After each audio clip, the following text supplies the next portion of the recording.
Today we have a very special guest, Mr. Smith Wigglesworth.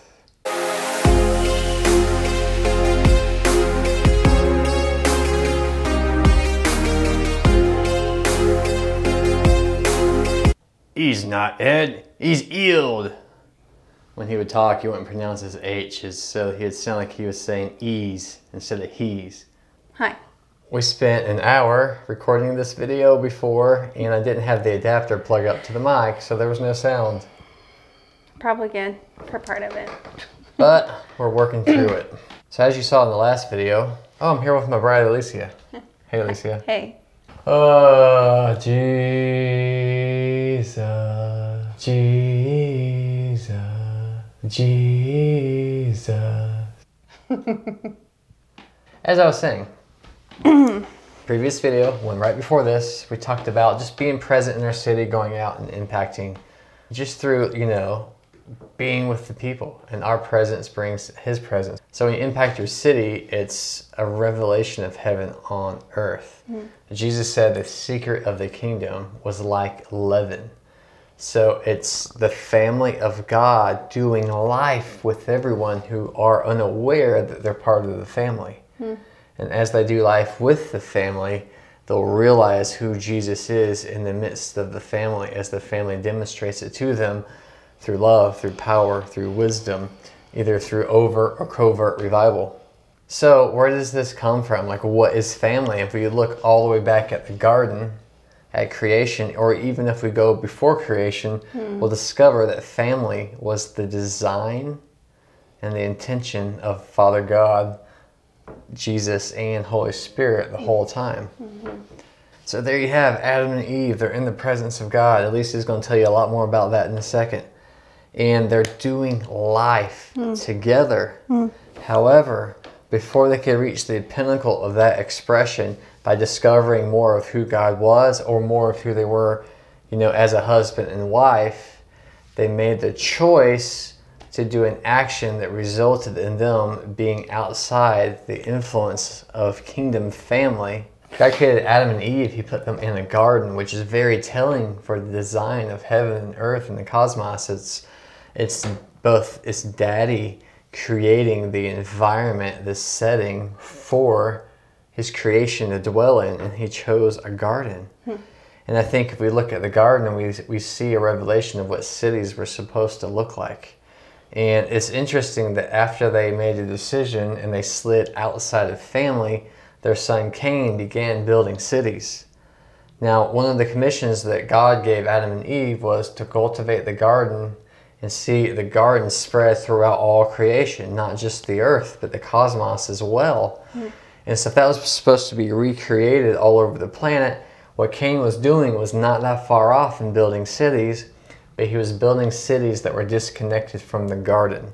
He was building cities that were disconnected from the family design and blueprint, which is why the fruit of the cities ended up resulting in a catastrophe and another reset that needed to be made rather than representing the garden. His heart wasn't incorrect, but it did reveal the glory of God in us that wants to design and create, and how the things that God put inside of us can come out and be seen, but they might not necessarily be seen in fullness if we are disconnected in family. That's how you can get revelation from people in our generation today. They're firing and functioning according to things that God put inside of them, but it's not hitting the fullness. And if we as family, if we as Christians have eyes to see and ears to hear, we can recognize the DNA of heaven inside of that person and say that even though they might not know God, they're still created in his image. They could still be doing amazing things. So you have this design in the garden. And so I think what's going to happen in the future is you're seeing technology advance, but you're also going to see biology advance, because when you have cities in the earth that begin to pull the design that was found in the garden and their intention begin to merge together, it's not just going to be advancements in technology. Right now you have like all these skyscrapers and stuff popping up. In ancient cities you had like the hanging gardens of Babylon, to where they weren't necessarily known for their architecture, even though that is a part of it. They were known for what they were kind of doing by gardening to the next level. So it's cultivating the earth organically and technology. It's biology and technology coming together, and the cities that you'll see in the future are going to look drastically different than ours. Now that they're incorrect, but they're going to have the greens and the blues. You're going to see breakthrough in organic material being used as building material, because that's the design and blueprint that we find in the garden. And that's what really Allessia was burning on Allessia's heart today, was to talk about the garden. And as we were discussing this a minute ago, the relationship with Adam and Eve is very important, because cities are made up of people. And so if the kingdom family is going to emerge in a city, and the city's design is going to start looking like heaven, it's because the family of God has a place of influence within that city. And so for the longest time, you had men and women that were imbalanced. Now, just as apostles, prophets, evangelists, and pastors and teachers, the fivefold ministry has always been around. But lately, they say, oh, we've always had evangelists, pastors, and teachers, but apostles and prophets are just getting restored.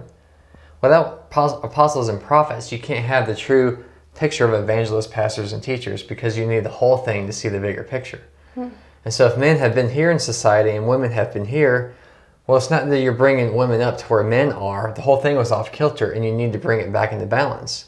In Greek culture, it was even out of balance, where women were here and men were here, and that's why Paul uses some of the language he does in the New Testament, because he was evening it back out. So if Eve's not being Eve, then Adam can't be Adam. It says that one became two, so two could become one. And they didn't even have a chance to consummate their marriage. They didn't even know each other that deeply before the fall. So there was still an element of discovery that was left to be made. So when Jesus restores us to family, he restores the understanding and the relationship of men and women, of Adam and Eve, of the city to the garden. And you made an interesting point of how right before Jesus did the ultimate act to give his life, he went outside of the city to a garden so that he could restore the ultimate garden back to the earth. So you see this amazing relationship that's very fundamental, that's the design of the cosmos found in Adam and Eve. I think the reason that I'm so fascinated with the garden is because I feel like to know where we're going in the future, you have to look to where we started. And so obviously in Genesis, it starts out with the creation story. And a lot of times we just quickly read through it and think, wow, that's really cool. God created the heaven and earth and da-da-da-da and so on. But I think that there's so much that we can learn just from those first 2 chapters in Genesis that really explains really the whole blueprint, the whole story of where we get from here to there, the whole story of redemption. It's beautiful because, like you said, the whole point of creation, we were created by Father Jesus and Holy Spirit, the heavenly family, right? And we were created by love itself, because it says God is love, and we were created for love, in love. It's just this beautiful picture of even why he chose to create the heavens and the earth. He created it for us, with us in mind. So, we see this picture of God spending all this time creating the heavens and the earth, and then he took his time and he created from the earth Adam. I love this story because he gives Adam the ability to name all the animals, and then God and Adam are having this conversation about, Adam needs a helper. Adam needs someone. He's given Adam this garden to tend and take care of. He's given him dominion of all of the animals, and he says, you need a helper, you need a companion. And so I love it because he brings all the animals in front of him, and none of them are fit to be a companion to Adam. No, it says I just was reading in Genesis that God was looking for someone that would correspond to Adam. That's an amazing picture, because Adam was incomplete. Correct. Without Eve. Right. And so you don't see true manhood in the earth unless Eve is present. But not only present, but present equally the way she was created with man. Right, because Adam and all of the living creatures were made from the dust of the earth and breathed, God breathed into them the breath of life. But Eve actually was taken from Adam's side. So Eve is literally created as a part of him, as an equal, as someone who is just co-partner to, and that's the whole purpose of Adam and Eve, was that they were to partner together. It says that the two become one as flesh. You know, I can't separate your flesh from you. And that's how we were designed as husband and wife, was to become one with each other. Just like in John, where Jesus says, Father, make them one as you and I are one. Husband and wife, Adam and Eve, were supposed to be that picture on the earth for all of creation, what it looks like to be one with the Father, what it looks like to be set in family. I believe that family is meant to walk as one. And in the garden, you know, we were created by family to be family, but in the garden is where we see the family get distracted, destroyed, broke up, you know, and the serpent comes and questions God in front of Eve and Adam, and said they were there together. A lot of times we think that Eve was just hanging out by this tree, and you see it even in the like drawings and stuff of Adam and Eve. Eve's over at the tree and Adam's off doing his own thing, but I believe that they were doing life together. It says that they were together when the serpent said, did God really say that? And they took the fruit and ate it. And from that moment, we see the disconnection of family. You know, instantly they looked down and realized that they were naked, they were exposed, and they went and they hid themselves from the presence of God. And we were actually created to walk with God in the cool of the day, to be in this relationship, to be in family. And instantly, when they realized what they have done, they went and hid themselves from the presence. And that moment, that instant, when that plan became in place for the redemption of Jesus coming into the picture to be that second Adam and restore what was stolen in the garden. And I think that there's so many things that were stolen in the garden. That's where shame and fear and distrust, you know, not just distrust from God, but distrust from each other. You know, the blame instantly went to the woman. The relationship was never equal from that point on. Yeah, I would say in mankind. Yeah. I mean, I wouldn't necessarily say with them. We don't know. Right, we don't know. But in mankind. They made a decision together. God looks at the man and says, what did you do? He looks at the woman and says, she did it. And the woman looks at the serpent and said, they did it. Or the serpent did it. Yeah, and he actually says, the woman that you gave me did it. Yeah. And so she doesn't say, no, it was the husband's fault. She instantly, when he said that, he made her feel inferior. Yeah. And so she didn't throw it back in Adam's face. She threw it to something that was under their feet.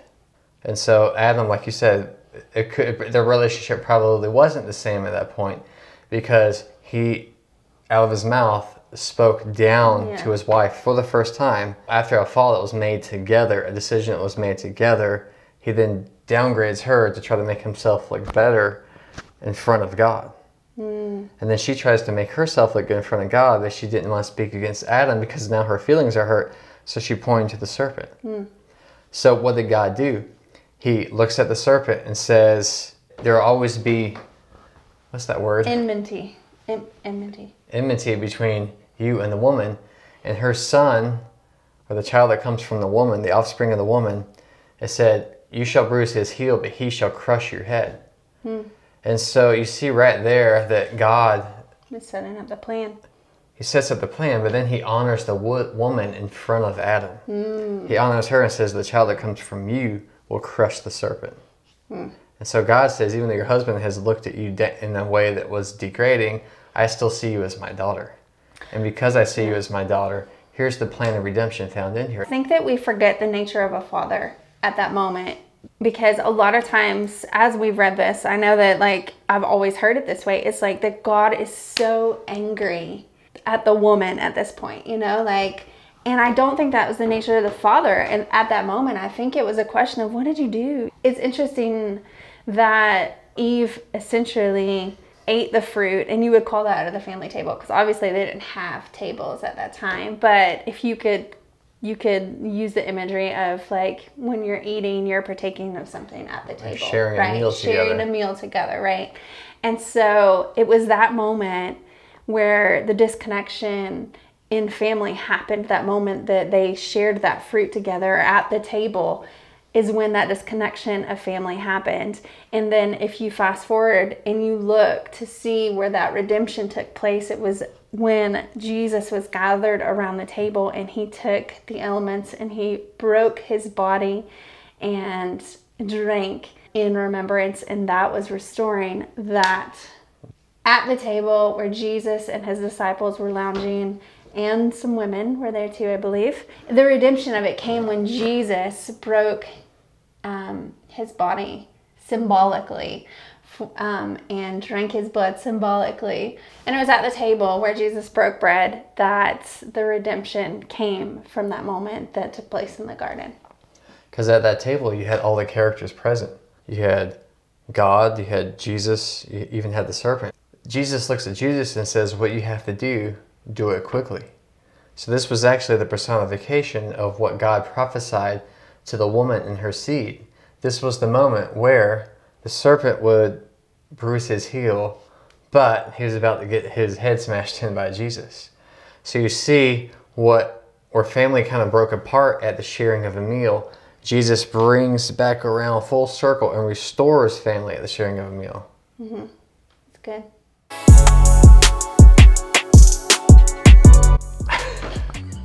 This was so much better the first go around, but you guys get the point. You hear the hearts. One of the things we burn for is Kingdom Family, is seeing the design in the garden begin to expand.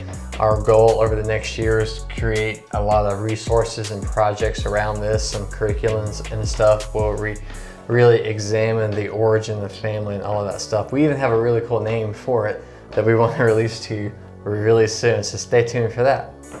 Coming up, a couple of things to look for on the vlog. I've had the honor of, hey, thanks Laura Douglas, of being sent the press releases from Chosen Books. So we're going to be going over some of the new releases from Chosen.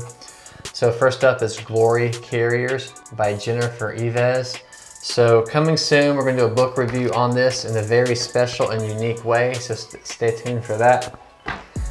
Also, here's a new book called Kingdom Impact by Putty Putman.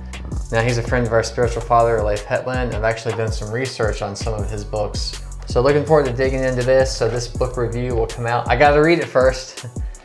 Stay tuned for that after the Jennifer Eivaz.